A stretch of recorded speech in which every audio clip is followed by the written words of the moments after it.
Tulielezea kwa namna ambayo tunaendelea na sehemu ya pili ambayo bado tuko katika anwani yetu usiyojua kuhusu kadhia hii ya vita vya Mayahudi dhidi ya Palestine.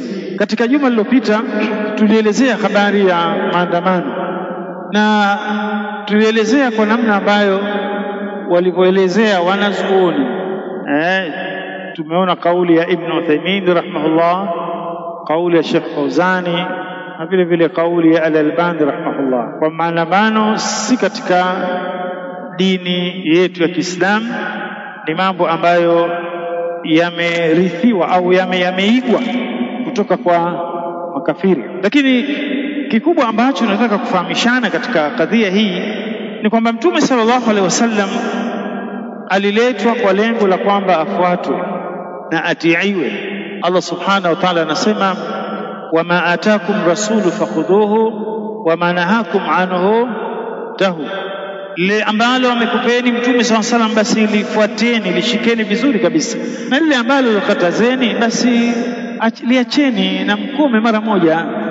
Kwa hiyo katika kufuata inabidi mtu amfuate Mtume kwa kadiri ambavyo ataweza, wattaqullaha mastata'tu, kwa kadiri anavyoweza. Ama katika yale mambo ambayo bwana Mtume ameyakataza, hii tena hakuna swala la kucompromise. Manake unajua kwa mujibu manake hapa kuna mutlaq na muqayyad.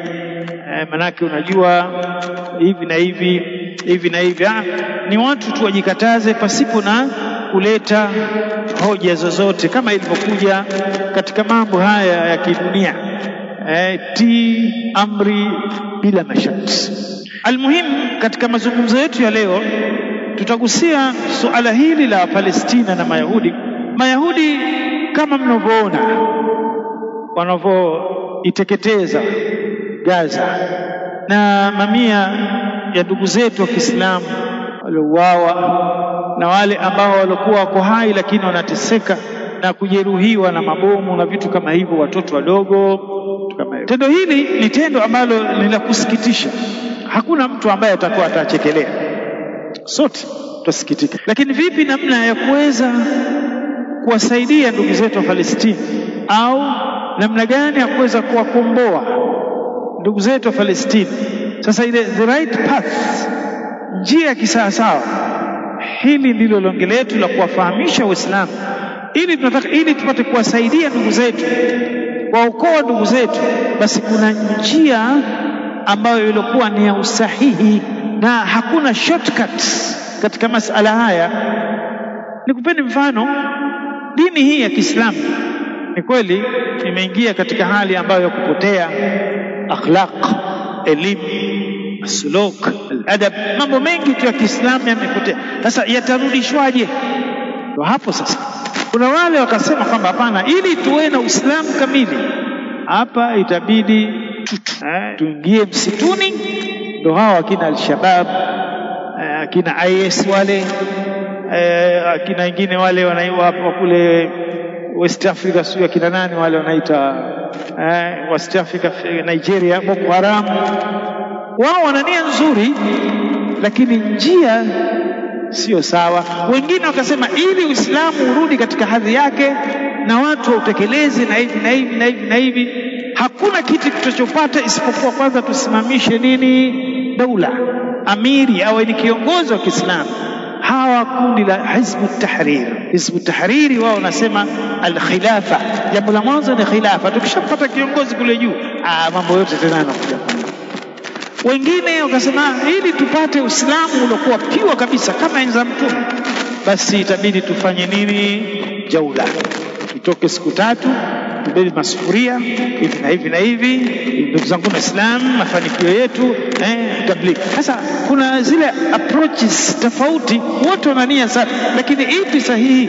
Sahihi ni watu kufuata kitabu na Allah na sunna ala fahmi salafu salih. Kwa hivyo sote tunaumia wa Palestina, lakini ni njia ipi ambayo itakuwa ni muafaka? Njia ambayo ni muafaka ni watu kutazama Qur'ani na sunna inatuelekeza nini. Tukikubali hili, basi naam, pengine tukiomba dua leo usiku Allah anaweza akamwangamiza Myahudi. Lakini kama hatukubali hili, tutaomba dua na makunuti na tutaandamana kila siku. Kwa hivyo hapa nakusudia kufahamisha ni kwamba Allah subhanahu wa ta'ala anasema kwamba wama atakum rasulu fakhudhuhu wama nahakum anhu fantahu, alokupeni bwana mtume chukueni, alokatazeni basi jikatazeni. Kwa hiyo tujikataze kwanza na yale alotukataza mtume sallallahu alaihi wasallam. Bwana mtume sallallahu alaihi wasallam amesema katika hadithi an rajulin min al-ansari radhiallahu عن النبي صلى الله عليه وسلم، حديثه أخرجه البخاري katika تاريخ الكبرى الكبير، na wamelizungumza wanazuoni kwamba ni hasan lighairi. Asemaje bwana mtume sallallahu alayhi wasallam? Qala, anasema a'fu lihakum wala tashabbahu bilyahud, fugeni ndevu zenu na msijishabihishe na Mayahudi. Wala tashabbahu, wala msijishabihishe kujifananiza na nani? Na Mayahudi. Kwa hivyo mtume sallallahu alayhi wasallam ametukataza wala tashabbahu bilyahudi, wala msijishabihishe na Mayahudi. Ikaja riwaya nyingine an Anas bin Malik radhiallahu anhu an an-nabii sallallahu alayhi wasallam qala ahfu ash-shawarib, punguzeni kateni sharubu zenu, wa a'fu liha, na ziachieni kwa maana fungeni ndevu zenu, wala tashabbahu bilyahud, na msifanane msishabihishe na Mayahudi. Hadithi hii akhrajahu at-Tahawi katika sharh al-Maani al-Athar, na wamezungumza na zuoni kwamba ni hadithun hasanun lighairihi. Hadithi nyingine akhrajahu al-Imam Ahmad katika musnad yake an Abi Hurairah radhiallahu anhu qala qala Rasulullah sallallahu alayhi wasallam a'fu liha, fugeni ndevu, wajuzzu ash-shawarib, na kateni sharubu, waghayyiru shaybakum, na zibadilisheni mvi zenu, kwa maana mzipake ile dawa ambayo ilikuwa inakubalika. Wala tashabbahu bilyahudi wan nasara, msishabihiane msifanane na Mayahudi na Manasara. Hadithi hizi tatu zinatosha kutufahamisha kwamba kumbe bwana mtume ameshatukataza tusifanane na Mayahudi, tusishabihiane kabisa. Sasa hebu itie katika mizani, Myahudi anawaua Palestina, tena anawaua kwa kweli na tunamchukia kwa kweli, lakini mbona unafanana naye? Hii ndio question mark. Mbona unashabihiana naye wakati mtume ameshatukataza? Kwa hiyo asilimia kubwa ya Waislamu wafanana na Mayahudi, washabihiana na Mayahudi, videvu vyeupe kama balbu. Mayahudi watu wabaya sana, lakini yeye kafanana na huyo Myahudi. Mimi bwana ningepata silaha ningekwenda huko, lakini ukenda wewe utaonekana na wale simko sawa na Mayahudi, kidevu cheupe.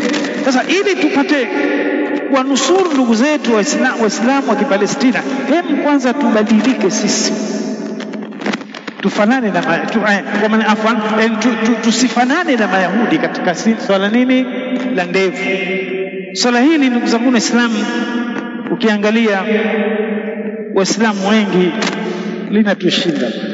linatushinda. Sasa hili tu ndevu tu zinatushinda.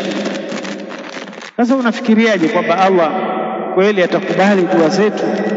Tutakunuti tutaandamana kumbe ndevu tu zimetushinda. Bwana mtume anasema fugeni ndevu, hawa msifanane nao, hawa watu wabaya kabisa.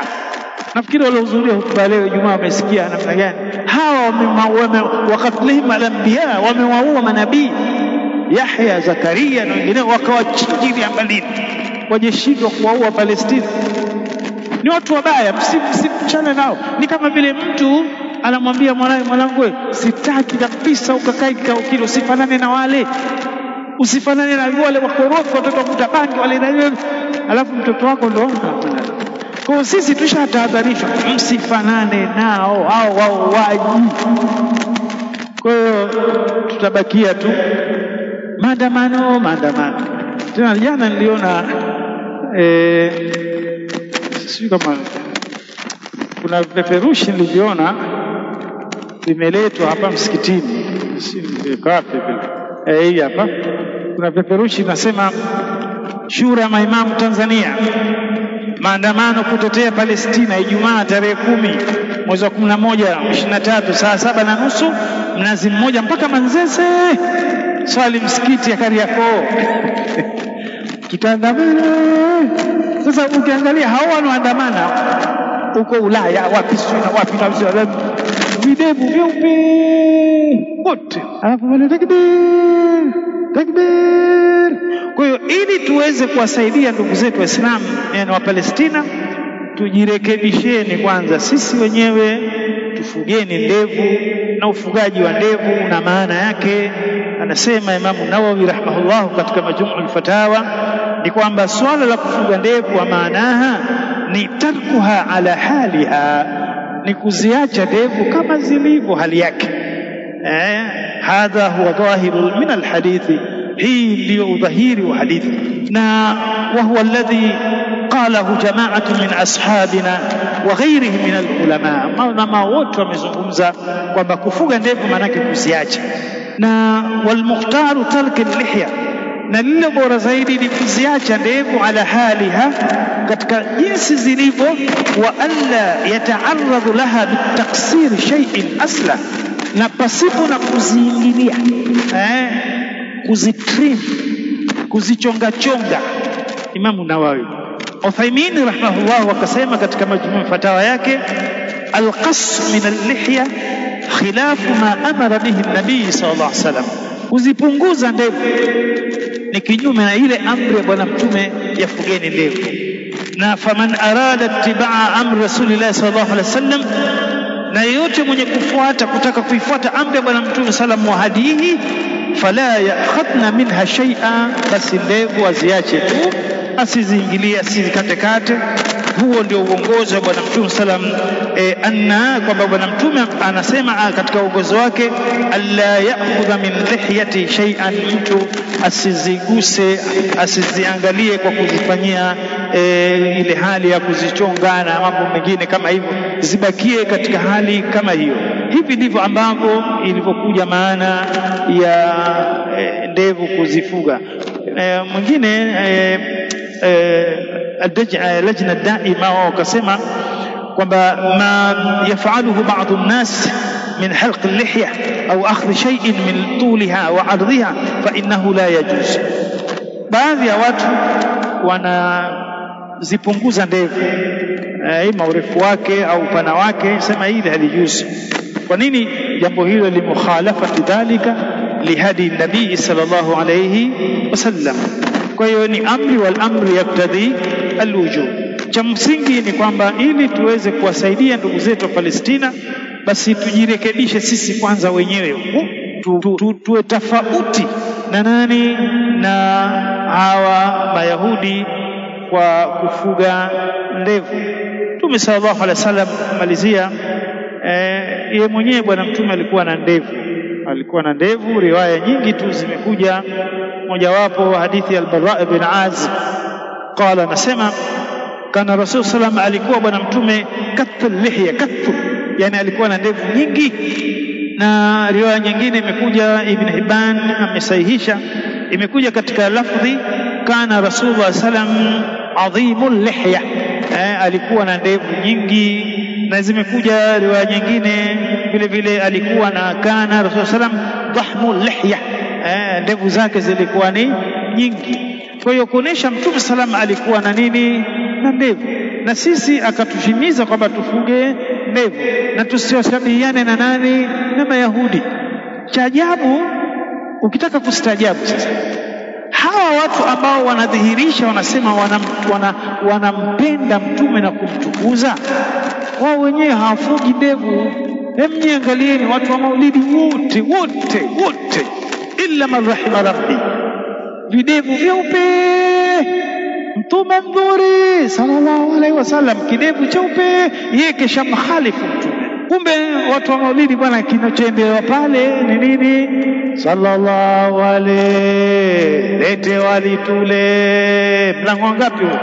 Ndio kuna teja mmoja anakwenda anauliza, bwana how many doors leo?